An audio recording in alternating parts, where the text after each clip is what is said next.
আজকে আমি এখানে ঝিঙের খোসাগুলোকে নিয়ে নিয়েছি। খোসাগুলোকে তো আমি ছাড়ানো তোমাদের দেখালাম না। খোসা যেমন ছাড়াই, তোমরা তো ছাড়াতে সবাই পারো, ছাড়িয়ে নেবে। আজকে ঝিঙের খোসা আমি এইভাবে নিয়ে নিয়েছি ছাড়িয়ে। এই ঝিঙের খোসাগুলো আজকে আমি কি রেসিপি তৈরি করব, তোমরা প্রথম থেকে শেষ পর্যন্ত পুরো ভিডিওটাকে দেখতে থাকো। তার জন্য এখানে আমি ঝিঙের খোসা নিয়ে নিয়েছি। আর ঝিঙের খোসাগুলো দেখো কেমন একটু শুকিয়ে শুকিয়ে গেছে।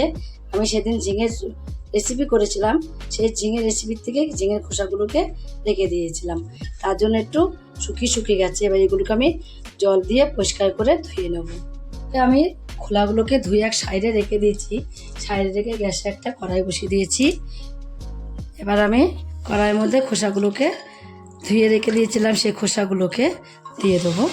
দেখো যে জলে দিয়েছি কত সুন্দর টাটকা হয়ে গেছে খোসাগুলো। মনে হচ্ছে না যে আমি আজকে 3-4 দিন ধরে রেখে দিয়েছি, মনে হচ্ছে। এবার আমি এর মধ্যে একটু জল দিয়ে দেবো, জল দিয়ে ঢাকা দিয়ে দেবো। সামান্য একটু লবণ দিয়ে দেবো। লবণটা দিয়ে আমি ঢাকা দিয়ে একটু সিদ্ধ করে নেব।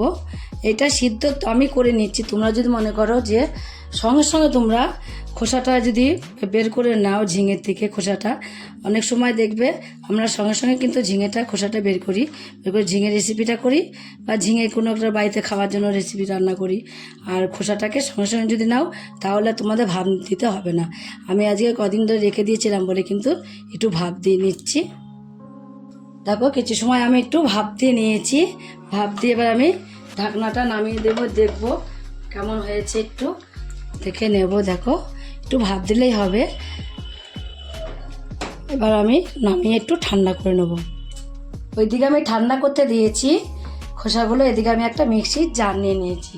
এই মিক্সির জারের মধ্যে খোসাগুলোকে সব নিয়ে নেবো আমি। তোমাদের যদি মিক্সির জার না থাকে তোমরা শিলেও বেটে নিতে পারো। শিলে বেটে নিলে তো আরও বেশি টেস্ট হয় এসব জিনিস। দেখো সবগুলোকে দিয়ে দিয়েছি। এবার এর মধ্যে আমি দিয়ে দেবো কটা রসুন ছাড়িয়ে রেখেছি, কটা রসুনের কোয়া দিয়ে দেবো। আর দিয়ে দেবো এখানে কটা কাঁচা লঙ্কা। লঙ্কাটা তোমরা যেরকম ঝাল খাবে সেরকম বুঝেই লঙ্কাটা দেবে। আর কটা কালো জিরা আমি এর মধ্যে দিয়ে দেবো। কালো জিরাটাও একটু বেশি করে আমি দিয়েছি। বেশি করে দিলেও কিন্তু বোঝা যাবে না, আর খুব টেস্টটা বেড়ে যাবে আরও। এত সুন্দর লাগে কালো জিরাটা দিলে তোমরা দেখবে। কিন্তু আমি এর মধ্যে পেঁয়াজ দেবো না, পেঁয়াজ দিলে গ্যাদ হয়ে যাবে, তাই জন্য পেঁয়াজটা দেবো না। এবার আমি একটা মিহি পেস্ট তৈরি করে নেব। সামান্য একটু জল দিতে হবে, জলটা দিলে মিহি পেস্টটা ভালোভাবে তৈরি হবে। তার জন্য সামান্য একটু জল দেবো, দিয়ে তারপরে মিহি পেস্টটা তৈরি করে নেব। মিহি পেস্ট তৈরি করে নিয়েছি। দেখো কত সুন্দর মিহি পেস্টটা তৈরি হয়েছে, একদম পুরো মিহি হয়ে গেছে। এই মিহি পেস্টটাকে আমি এখন একটা সাইডে রেখে দেবো।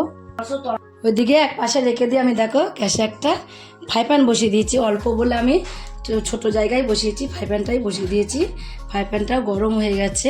এবার তেল দিয়ে দেবো। তেলটা একটু বুঝে শুনে দিতে হবে, যেরকম এখানে থাকবে খোসা যতটা সেই বুঝে তেলটা দিতে হবে। দেখো তেলটাকে এখন আমি দিয়ে দিয়েছি। তেলটা কিন্তু দিতে দিতে তেলটা ভালোভাবে গরম হয়েও গেছে। এবার আমি যেই খোসাগুলোকে মিক্সির জারের মধ্যে রেখে দিয়েছিলাম সেই খোসাগুলোকে মিক্সির জারের থেকে দিয়ে দেবো।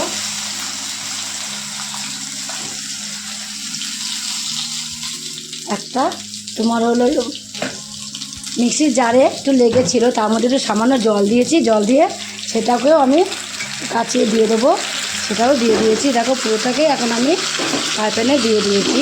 দিয়ে আগে একটুখানি নাড়াচাড়া দিয়ে নেবো। নাড়াচাড়া দিয়ে নিয়েছি। যে রান্না হয়ে যাবে দেখবে কন্ট্রোখানি হয়ে যাবে, একদম অল্প হয়ে যাবে। কিন্তু আর এগুলো বেশিও লাগে না খেতে, অল্প একটু হলেই কিন্তু তোমরা এক থালা ভাত খেয়ে নেবে, এতটাই ভালো লাগে খেতে। এবার এর মধ্যে আমি সামান্য অল্প একটুখানি, যখন আমি ভাপ দিয়েছিলাম তখন কিন্তু লবণ দিয়েছিলাম, বুঝে শুনে একটুখানি লবণ আর দেবো, অল্প করে দেবো। যদি বেশি হয়ে যায় কিন্তু খাওয়া যাবে না, কম হলেও কিন্তু দিয়ে খাওয়া যায়, আর বেশি হয়ে গেলে একদমই খাওয়া যাবে না। আর দেবো দেখো সামান্য অল্প একটুখানি আমি এর মধ্যে হলুদের গুঁড়ো দিয়ে দেবো, বেশি দেবো না। বেটা ছেলেরা খেলে একটু হলুদের গুঁড়ো দিতে হয়, তার জন্য হলুদ গুঁড়ো দিয়ে দেবো। আর আমাদের বাড়ির ব্যাটা ছেলের কোনো ঠিক নেই কখন আসে না আসে, তার জন্য হলুদের গুঁড়ো দিয়ে দিয়েছি একটুখানি, দিয়ে এবার নাড়াচাড়া দিয়ে নেব। একটু হলুদ লবণ সব কিছুই আমি এর মধ্যে দিয়ে দিয়েছি। দিয়ে এখন সমানে কন্টিনিউ এইভাবে নাড়তে হবে।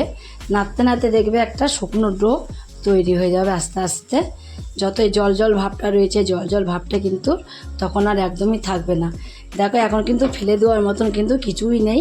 সব কিছু যদি একটু ইচ্ছা করে তোমরা খাটনি করে করতে যাও, মাথাটা খাটিয়ে কাজ করতে চাও, দেখবে ওর সব কিছুই কিন্তু খাওয়া যায়। কোনো কিছু ফেলে দেওয়া যায়, ফেলে দেবো জিনিসটা, সেটার মধ্যে কিন্তু এখন আর না নেই। আর আমি কোনো কিছু ফেলি না, আমি সব কিছু শুধু মনে করি যে কী দিয়ে একটা কী তৈরি করা যাবে।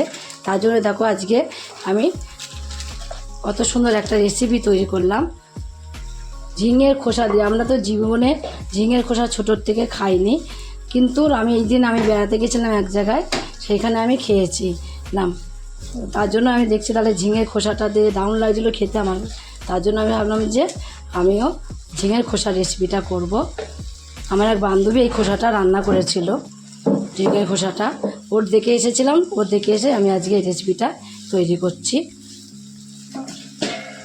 আর একটা তোমাদের কথা আমি বলে দিই, আমি সারাটা দিন বাড়িতে কি কাজকর্ম করি না করি, তোমরা যদি দেখতে চাও তাহলে ঝর্ণা ঘরকোণ একটা চ্যানেল আছে, সেখান থেকে তোমরা দেখে নিতে পারো। দেখো আগের থেকে কিন্তু এখন অনেকটাই জলটা শুকিয়ে গেছে, যে জলটা ছিল এক্সট্রা শুকিয়ে গেছে, আর বেশি টাইম নেই।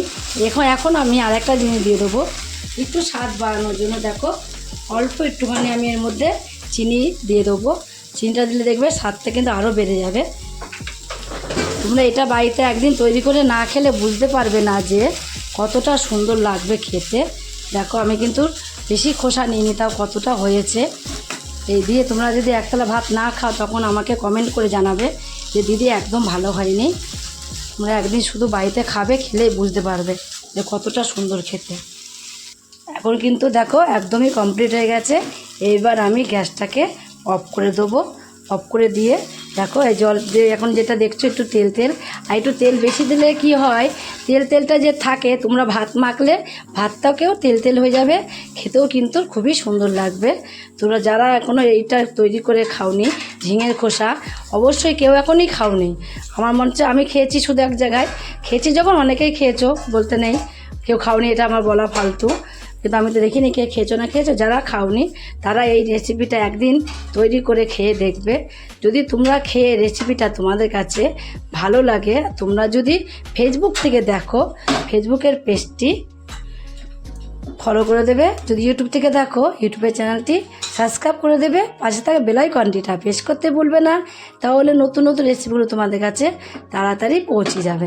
আর আমার চ্যানেলে যদি কোনো নতুন বন্ধু হয়ে থাকো সাবস্ক্রাইব করে নিয়ে প্লিজ সাবস্ক্রাইবটা করে দেবে, সবার আগে তোমাদের কাছে নোটিফিকেশন ঢুকে যাবে। ছোট্ট করে লাইক করো, কমেন্ট করো, অনেক অনেক শেয়ার করো। নমস্কার বন্ধুরা, দেখা হবে আবার পরের রেসিপিতে।